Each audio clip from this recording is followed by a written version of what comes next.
Assalamualaikum warahmatullahi wabarakatuh. Anak-anak, kita akan berjumpa kembali dengan Pak Hamdi dalam pembelajaran daring materi fikih kelas 9. Kali ini kita akan membahas tentang ijarah atau sewa menyewa dan upah.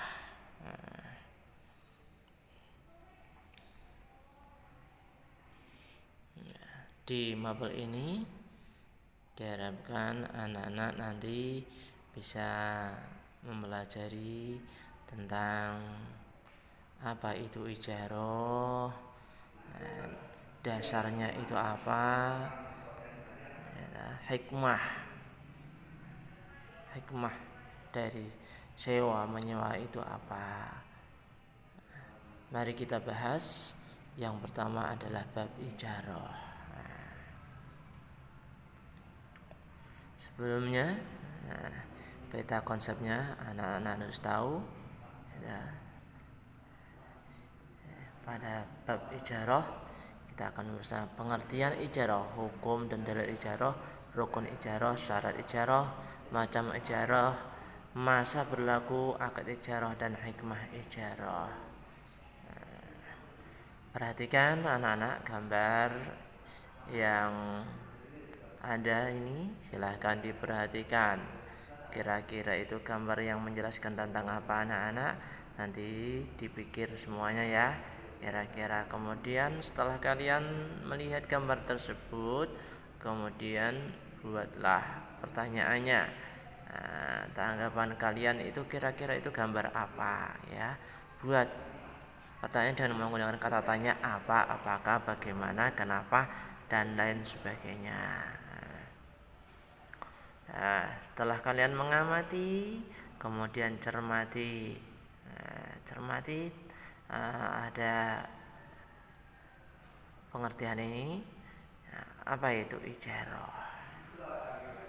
Secara etimologi ijarah itu berasal dari kata ajaro yajiru ujron, berarti upah atas suatu pekerjaan. Tapi sedangkan secara terminologi ijarah itu adalah transaksi atas suatu manfaat yang mubah itu boleh, yang berupa barang tertentu atau yang dijelaskan sifatnya dalam tanggungan dalam waktu tertentu, atau transaksi atas suatu pekerjaan yang diketahui dengan upah yang diketahui pula.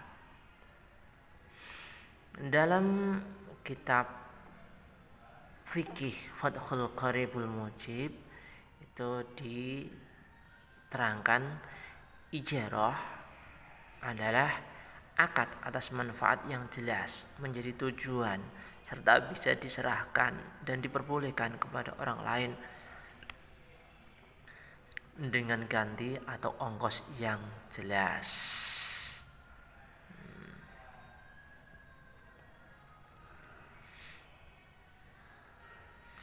Sedangkan menurut ulama Hanafiyah, ijarah adalah akad atas sesuatu kemanfaatan dengan pengganti.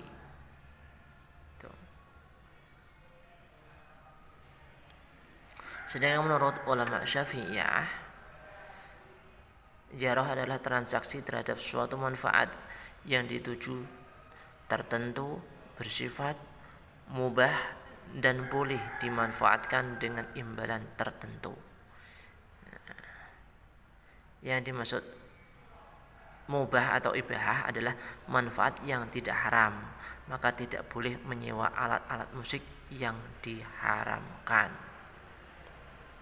Sedangkan menurut ulama Malikiyah dan Hambaliyah, ijarah adalah pemilikan manfaat suatu yang dibolehkan dalam waktu tertentu dengan suatu pengganti. Itulah pengertian ijarah. Dasar hukum ijarah itu apa anak-anak? Dasarnya adalah surat At-Tolak ayat 6. Itu nanti kalian cari di Al-Quran ya, surat At-Tolak ayat 6. Silakan kalian ditulis dalilnya itu, kemudian apa itu terjemahannya. Kemudian dasar yang kedua adalah hadis Rasulullah. Hadis Rasulullah itu yang diriwayatkan oleh Imam Bukhari dan Muslim, yang berbunyi anna Nabi sallallahu alaihi wasallam was-Siddiq radhiyallahu an istajara rajulan min Bani Dil yuqalu lahu Abdullah bin Uraiqid. Sesungguhnya baginda Nabi dan Abu Bakar Siddiq pernah menyewa seorang laki-laki dari Bani Adil yang bernama Abdullah ibnu Ruqaiqid. Kemudian dijelaskan dalam hadis Nabi yang lain, yaitu annahu sallallahu alaihi wasallam naha 'anil muzara'ati wa amara bil mu'ajarati wa qala la ba'sa biha. Artinya sesungguhnya baginda Nabi melarang muzara'ah dan memerintahkan mu'ajarah, akad sewa. Beliau bersabda, tidak apa-apa melakukan mujarah. Yang ketiga yaitu rukun ijarah.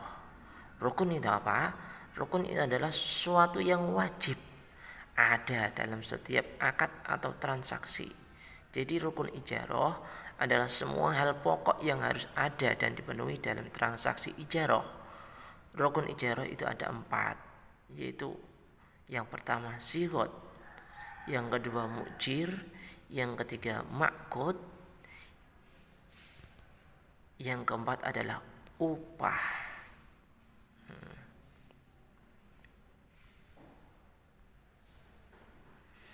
Apa itu sigot? Sigot itu ijab kabul, atau sesuatu yang digunakan untuk mengungkapkan maksud al-mu'taqidin, al-mu'taqidain, yakni berupa lafal atau sesuatu yang mewakilinya. Apa itu mujir atau mustajir? Mujir itu orang yang menyewakan dan mustajir adalah orang yang menyewa. Itu sebagai rukunnya. Kemudian ma'qud. Ma'qud alaih. Ma'qud alaih itu apa? Manfaat yang disewakan. Apa manfaatnya? 1, yang dimaksud ma'qud alaih itu ada manfaat barang yang disewakan. 2, barang yang disewakan dapat diperoleh secara hakiki dan syar'i. Tidak sah menyewakan barang hasil kejahatan ataupun menyewakan kepada orang jahat. 3, manfaat sesuatu barang yang disewakan dapat diketahui. Kemudian upah. Apa itu upah? Upah itu sesuatu yang wajib diberikan oleh penyewa atas kompensasi dari manfaat yang diperoleh. Semua alat tukar yang dapat digunakan dalam jual beli boleh digunakan untuk pembayaran ijarah. Kemudian syaratnya bagaimana? Syarat ijarah itu, yang pertama syaratnya adalah sigot. Sigot itu dari pihak penyewa dan pihak yang menyewakan dengan bentuk kata-kata yang menunjukkan terhadap transaksi ijarah yang dilakukan. Ijarah bisa juga dengan lafal, aku berikan manfaatnya kepadamu selama sebulan dengan harga sekian. Itu contohnya. Yang kedua mujir dan mustajir. Keduanya harus sudah balik dan berakal sehat dan mempunyai hak tasarruf membelanjakan harta. Maka anak kecil atau orang gila tidak sah berakad ijarah. Atas dasar suka sama suka, rela, ridho. Jika ada unsur pemaksaan maka ijarah tidak sah. Yang ketiga, manfaat ain mustajarah atau barang yang disewakan ada manfaatnya. Yang pertama adalah manfaat harus mutaqawwamah, bernilai secara syariat, maklum, mampu diserahkan. Maklum itu diketahui dan mampu diserahkan. Yang kedua, manfaat bisa dirasakan oleh pihak penyewa. Ketiga, manfaat yang diperoleh pihak penyewa bukan berupa barang. Yang keempat adalah upah atau ujroh. Ujroh di dalam akad ijarah harus diketahui baik dengan langsung dilihat ataupun disebutkan kriterianya secara lengkap, semisal 100.000, 200.000 atau yang lainnya. Kemudian masa berlaku akad ijarah. Kapan itu masa berlakunya? Ijarah itu bisa berakhir atau batal. Itu disebabkan oleh hal-hal sebagai berikut. Yang pertama, rusaknya barang yang disewakan. Dua barang yang disewakan tidak dapat dimanfaatkan, misalnya rumah yang disewakan roboh atau kendaraan yang disewakan rusak. Maka ijarah tidak berlaku. Kemudian macam-macam ijarah. Nah, macam-macam ijarah itu ada dua, yaitu ijarah alal manafi. Apa itu ijarah alal manafi? Yaitu ijarah yang objek akadnya adalah manfaat, seperti menyewakan rumah untuk ditempati, mobil untuk dikendarai, baju untuk dipakai, dan lain-lain. Yang kedua, ijarah alal amal ijarah, yaitu ijarah yang objek akadnya jasa atau pekerjaan, seperti membangun gedung atau menjahit pakaian. Akad ijarah ini terkait erat dengan masalah upah mengupah. Oleh karena itu, pembahasannya lebih dititik beratkan kepada pekerjaan atau buruh atau ajir. Nah, ijarah yang seperti ini hukumnya boleh apabila jenis pekerjaan itu jelas, seperti buruh bangunan, tukang jahit, buruh pabrik, tukang sepatu, dan lain-lainnya. Hikmah ijarah, hikmahnya itu apa? Hikmahnya, satu, membina ketenteraman dan kebahagiaan dengan terbangunnya kerjasama antara mukjir dan mustajir. Yang kedua, memenuhi kebutuhan keluarga. Yang ketiga, memenuhi hajat hidup masyarakat. Yang keempat, menolak kemungkaran. Demikian anak-anak bab yang kita bahas kali ini. Moga-moga menjadi manfaat bagi kita semua.